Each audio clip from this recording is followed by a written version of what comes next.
Good evening, everyone, and welcome to NCODA's Student Educational Talks for this month of July. I see that there's some new people on this evening, so welcome. For those of you who are unaware, NCODA provides student educational talks at the last Wednesday of every single month. That's complimentary and free for any students to join. So, to start off, the Professional Student Organization Mission Statement. Our focus is to offer an international community for healthcare students with passion in oncology and pharmaceutical industry. We provide education, leadership, mentorship, and opportunities in research and community outreach. We promote unique and dynamic experiences for students to collaborate with all oncology stakeholders.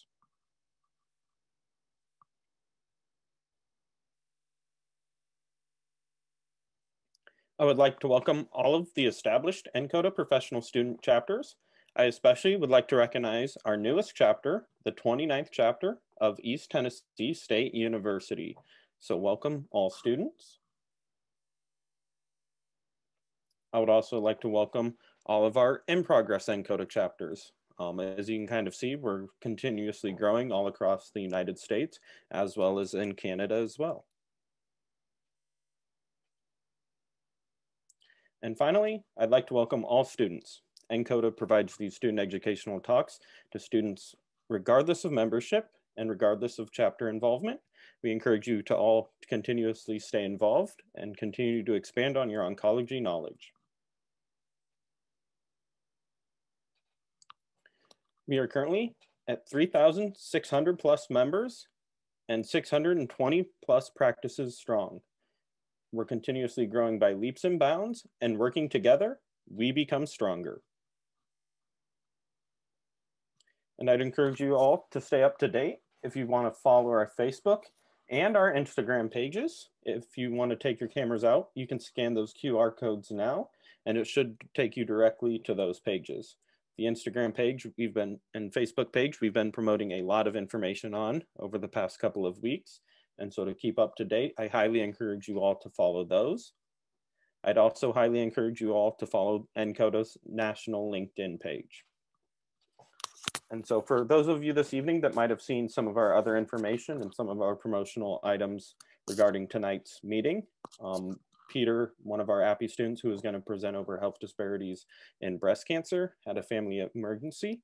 And so for our first presenter of the evening, I'd like to turn it over to Cooper Bailey.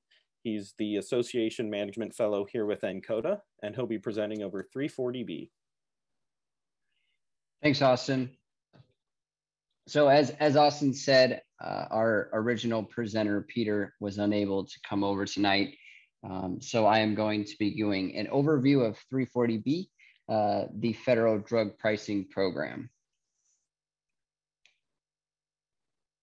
So for disclosure, I have no actual potential conflict of interest in relation to this program or presentation. So starting off, what is 340B? So 340B refers to section 602, subsection 340B of the Public Health and Service Act. So it's a federal drug pricing program that mandates manufacturers to provide discounted medication to covered entities. And we will discuss a lot more in detail what entities are covered. So this quote comes actually out of the 340B law. And it's very important because it's quoted quite often as we talk to current day politics regarding 340B. So the program is set up to permit covered entities to stretch scarce federal resources to reach more eligible patients. And so as you can read here, something to note, although this is a drug pricing program, in no way does this mention a drug pricing program.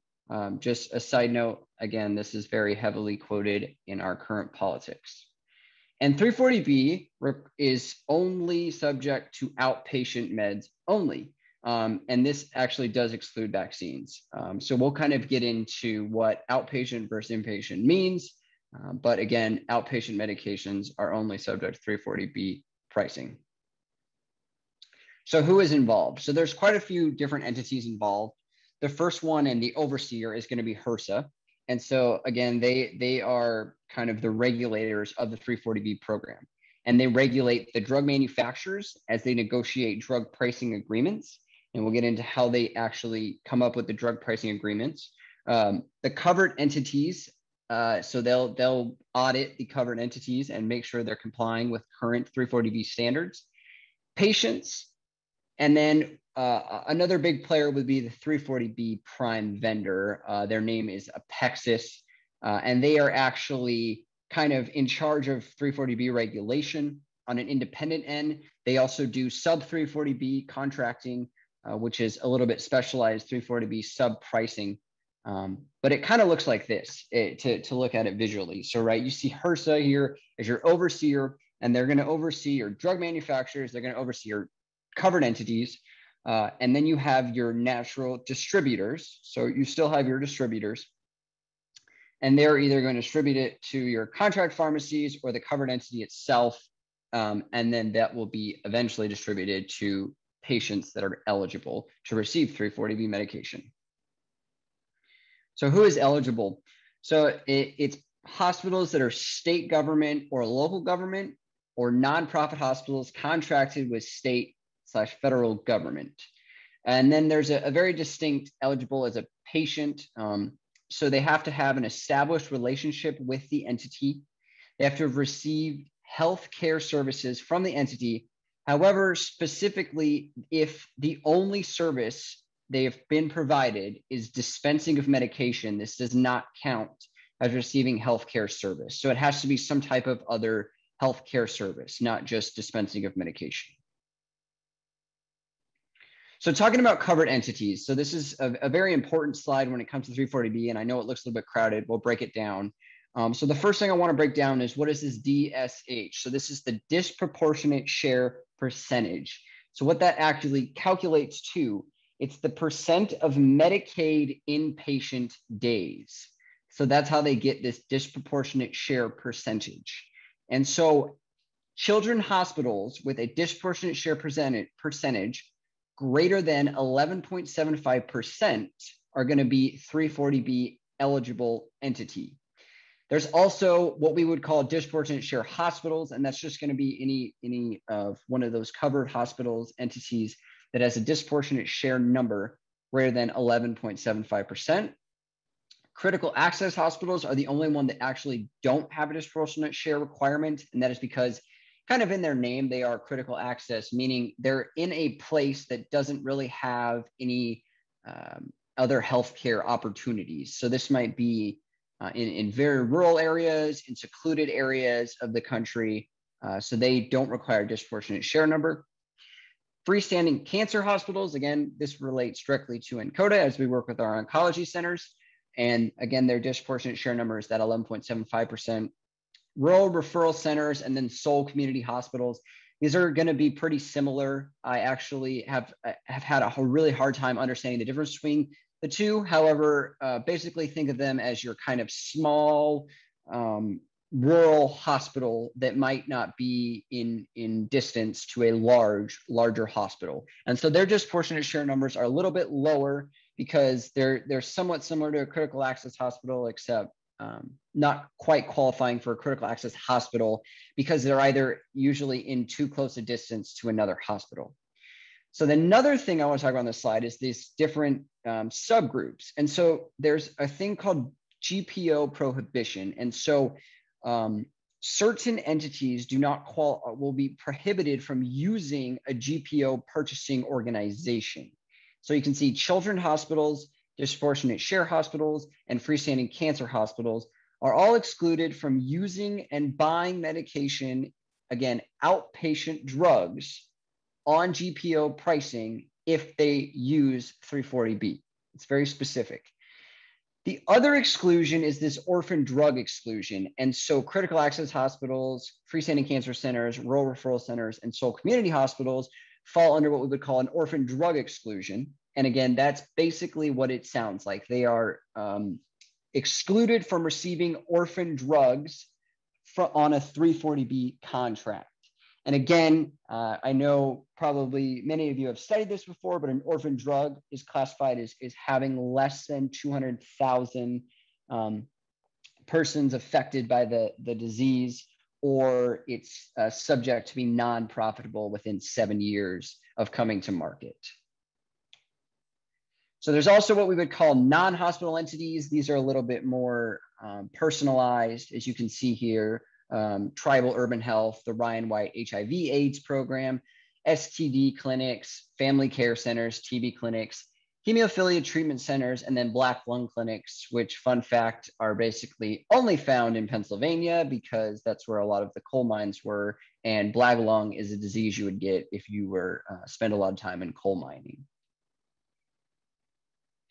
So how do they calculate these pricing? So this is an extremely important aspect of 340B, because manufacturers are required to sign a 340B ceiling price contract. So they are basically selling these medications at a ceiling price, and that price is negotiated by taking the average manufacturer price, the AMP, and subtracting the unit rebate amount. So that would be like the Medicaid unit rebate amount. And oftentimes, surprisingly enough, this does offset. And so if it does offset, the price is set at 1 cent, which may seem crazy for some very expensive medications, but it does happen. And to put this in perspective, the total savings from this program annually is about $1.6 to $3.2 billion.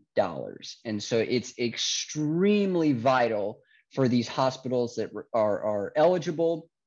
And it's a huge reason why some of these hospitals are even allowed to stay open. That's how vital the 340B program is to some of these entities. So let's talk a little bit about diversion, because it's an important player in 340B. And so when I talk about diversion, this is basically saying you're providing a 340B medication to a non-covered patient. And so the most common form of diversion is giving a 340B med to a inpatient, as an inpatient med, right? And so we basically classify inpatient as the patient is expected to stay in the hospital for greater than 24 hours. And so in 340B hospitals or covered entities, you might even say C doctors will write in the notes the expected discharge date at about 23 hours. If they write 23 hours, then by law, and the patient is eligible to receive a 340B medication, a 340B discounted bot medication. Once they pass over that 23-hour landmark, 24 hours, then they are no longer eligible to receive 340B medication. So this is very important because all entities must keep audible records of this, and HRSA will conduct annual audits on certain manufacturers. Manufacturers and entities they'll audit. And this will be kind of random, like some of our common audits are. And also, manufacturers are also given the ability to audit entities themselves. However, this is extremely rare because they have to basically pay for the auditing to take place, and it's usually not worth their time and money. But they are able, if they feel like an entity is doing things suspicious, they are able to audit that entity itself. So another way that this is an extremely part of, we call another kind of type of diversion, but an important thing to keep in mind when we're talking about 340B is what we would call duplicate discounts or double discounts. And so what this basically means is we talked about how you calculate the 340B ceiling price, right? So basically it's saying we're removing the discount on the front end because it's a 340B discounted price, and then they also get it on the back end. And so that is not okay. And that is something that if a entity is doing could lose their 340B eligibility. So there's two ways most organizations will go about this, would be in the carving in way. And so how this works is basically, this is if anyone have ever worked in 340B, we talk about accumulations. This is going to be like accumulating 340B drugs. And so it's a little bit confusing, but if you broke it down, it's actually pretty straightforward. If you have a patient that came in and received an albuterol inhaler, and they were 340B eligible, right? And we gave them an albuterol inhaler that wasn't 340B bought, we would accumulate one albuterol inhaler. And so if we accumulate enough where we could purchase it in a package size, so it's not per medication, it's always package size. In fact, it's usually box size, which is distinct to a specific NDC. But if they accumulate enough to purchase it, then they can go ahead and purchase their accumulation of 12 albuterols in a package or a box, and they would be able to distribute those to basically any patient that comes in, because they've already carved in that different that duplicate discount. So carving out is pretty much it's pretty rare because it's a little difficult. Basically, you have to have two separate inventories, one that's 340B bought inventory and one that's non, and you have to basically an in-time way to figure out how to give a 340B drug to a 340B patient. And if they're not a 340B patient, they would get the other one. This is it's pretty rare because it takes a lot more work, and you basically would be having to buy two inventories. So in very small, maybe small entities might do this because it's straightforward and you don't have to put too much effort into it. But usually it's not cost effective. So that's kind of an overview of 340B. A couple things, as we wrap up the presentation that I want to highlight. Again, it's a drug pricing program, and it is basically a very substantial share of hospitals purchasing. So, like I said, hospitals can really utilize the money they save with 340B program to go and stretch scarce federal resources to accompany more patients, to treat more patients. It's very significant to our current day and age. And it's also heavily debated in Congress. It's heavily debated in politics in general. And there is certain groups of people who don't like 340B or want to get rid of it. And there's certain groups that think we should be expanding it. And so just like a lot of our other political issues, it's a very hot topic right now. And again, when you have 1.6 to $3.2 billion at play, it seems like it probably would be.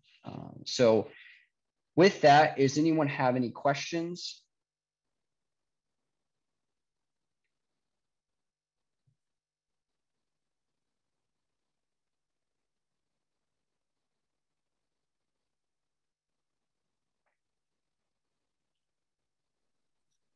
I have more of a generalized question for the students on the call.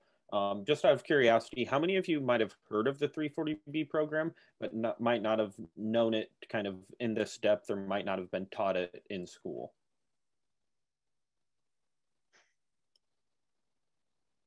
A few hands coming up. I know, kind of going through school, it's not really something taught, but as you're on rotations or working out in the field, it's definitely something you do come across a lot more frequently. Yeah, it's definitely something that can sometimes be overlooked in school. Again, I personally didn't get taught 340B in school. I was lucky enough to actually graduate from 340B University, which is put on by Apexis, again, our prime vendor. And so that's how I became educated on 340B. Apexis does a really good job. So again, a little background on Apexis. They actually do a ton as far as the 340B program. And one of their big things they do is what they call 340B University and Apexis Answers, which is basically an informational program to teach people and answer questions about 340B, as it is fairly complicated. But again, I was able to graduate from 340B University. And so it was very valuable because like most of you just admitted, it's not something that's commonly taught in pharmacy school, nor do you get a lot of exposure to it on rotations. Well, I will leave it at that. Again, you know, it references 340B University. And then I will hand it off over here to Austin to talk about our upcoming student organizational meeting.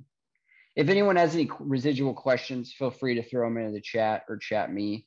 I'll be on for the remainder of the sets. Yeah, thank you for that, Cooper. Before we jump into it, Cooper, where, if these students were interested, where might they be able to sign up for that kind of 340B certificate class that you completed?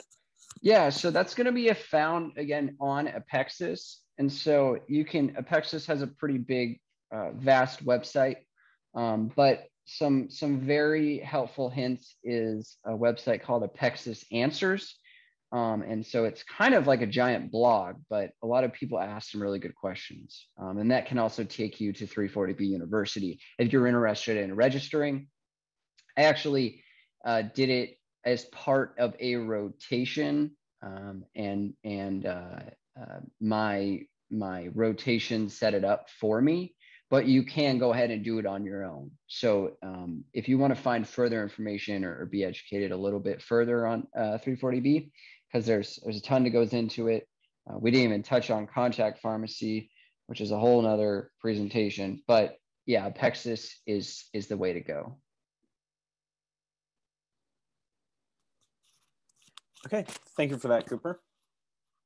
And so like Cooper mentioned, my name is Austin Starkey. I am the past NCODA fellow, and I've stepped into a new role as associate manager of stakeholder engagement and operations. And really, I wanted to kind of take tonight and discuss some more information regarding our upcoming professional student organization meeting.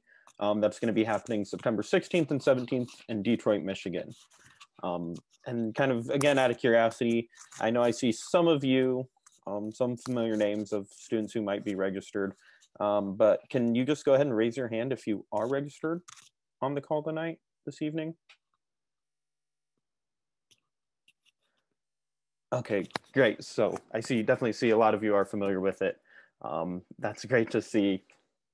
And so again, we're going to be holding this. It's going to be titled An Oncology Student Pharmacist Career Journey.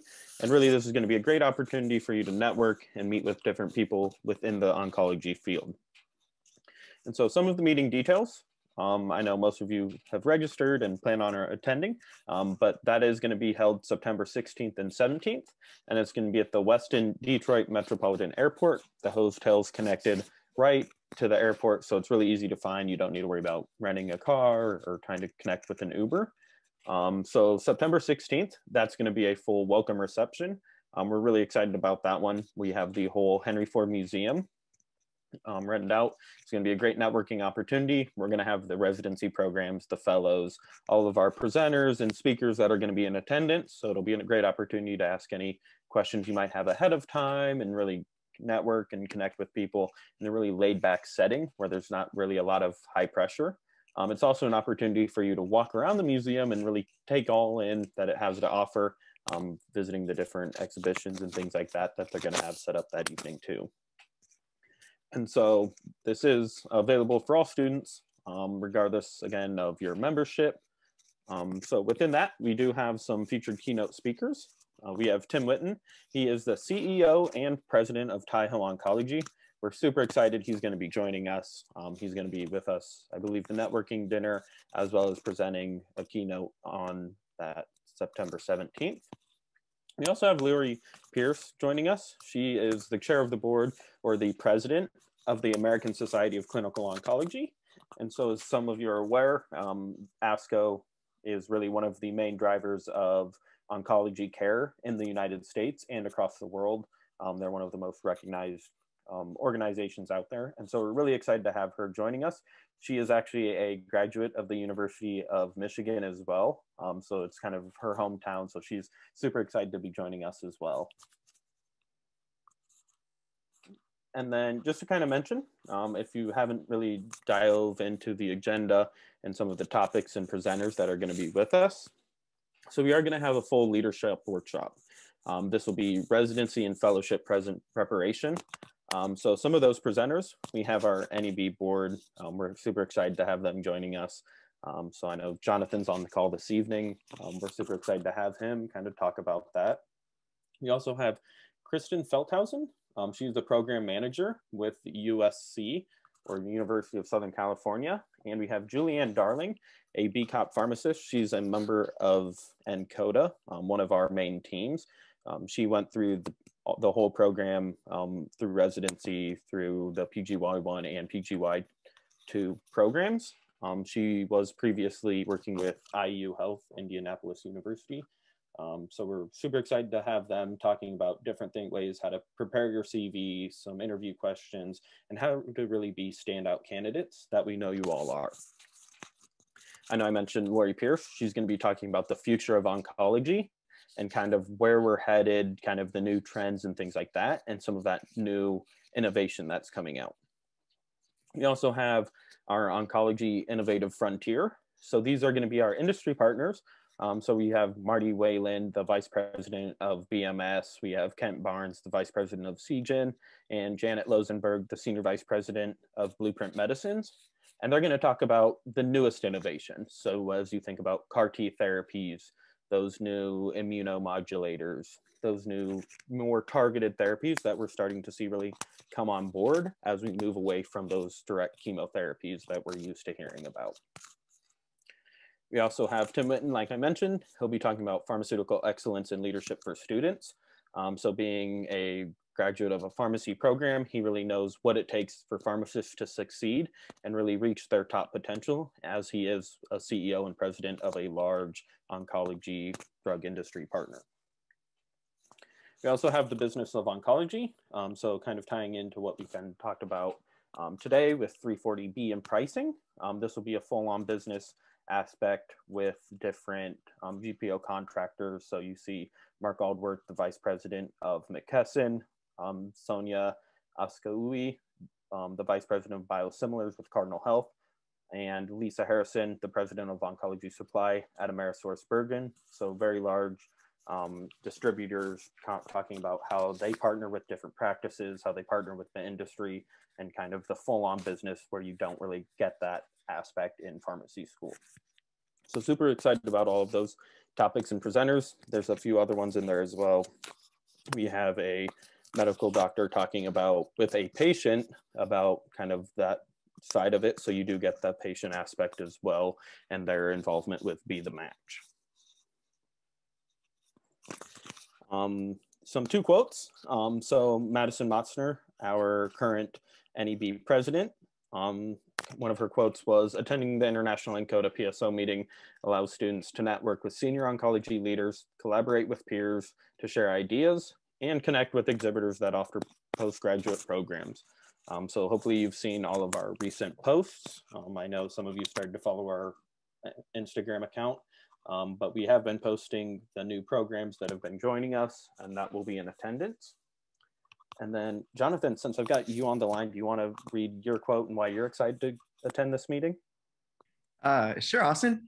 So I'm really excited to go to our PSO meeting because it's going to be innovative and insightful. And it's going to be great to have a national in-person meeting in Detroit where we'll have a great opportunity to learn and connect with other members. And there's also going to be opportunities for leadership training, which can help us stand out as student pharmacists. So I'm super excited about it.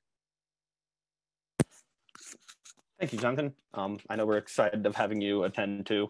I know I let our NEB members know that they're going to be on a panel up front of everybody as well. So I know they weren't too thrilled to do that, but they're super excited to be a part of it. And then, so some of the benefits of attending this meeting. I know as students, you're always trying to think about how you can kind of put yourself in a better position to kind of reach your goals. And so within that, some of those benefits are, next slide. Yeah, Austin, I think we had a student raise their hand. Sorry, I don't know who it is because I'm. Is that Samitha? Did you have a question? Oh, okay. So some of the benefits of attending is to gain that valuable insight to the world of oncology before graduating. So students, I know that you don't really get that oncology in-depth lessons that you would really look for. As part of it, you get kind of that P3 oncology section, and then you're out on rotations and you might never see oncology again.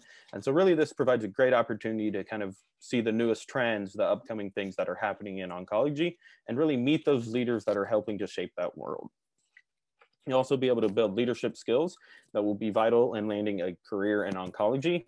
As everybody talks about, pharmacy is a small world. I know it was heavily stressed when I went through school, but within that whole field, if you think about pharmacy being a small world, oncology gets even smaller. Some of the people at our meetings, they've been around for a while. They run giant practices all the way through Texas, Florida, everywhere in between. So we're really excited to have them all joining us as well. And this will really help you expand your education beyond the classroom and participate in 7 engaging general sessions and breakouts featuring some of those top leaders in oncology. I know I read through them. I know it might not, the names right now and their titles might not seem like that much, but as you're looking at presidents and senior vice presidents and really the head of their organizations, they're all going to be in attendance, and it'll be a tremendous opportunity to make those connections. So within that, I know we mentioned postgraduate opportunities. So for those of you looking for clinical oncology, PGY1, PGY2 programs, we have invited some of those residency programs to attend, whether they're residency program directors, current residents, or those that have went on and actually graduated from those programs. So some of those programs attending, we have Yale New Haven Hospital, St. Luke's in Idaho, Boston Medical Center, and the Karmanos Cancer Institute. And we've been continuously releasing some new ones. I know IU Health was one of our more recent ones as well that we released. And then as part of this, for those of you that raise your hand and said you're attending, I just asked that hopefully you can share this quick graphic. We want to see kind of this taking over LinkedIn and everything, seeing everybody registered. That way is you kind of see this being shared and you start to see that hashtag PSO in Motown. You can start to make those connections ahead of time for those other students that might be coming to the meeting. You can start to connect and start meeting with each other ahead of time, and it will really provide an easy opportunity to see who else might be attending the meeting. And I just want to thank everybody who joined us this evening. Just want to mention our next student educational talks will be on August 21st, 2021. That'll again be the last Wednesday at 8 p.m. Eastern. And as part of that, Genentech's going to be helping present with that next week over a few of their medications and disease states. So we look forward to having them joining us again next month. And before I let everybody go, did anybody have any questions regarding our meeting or any 340B questions that might have come up in the meantime?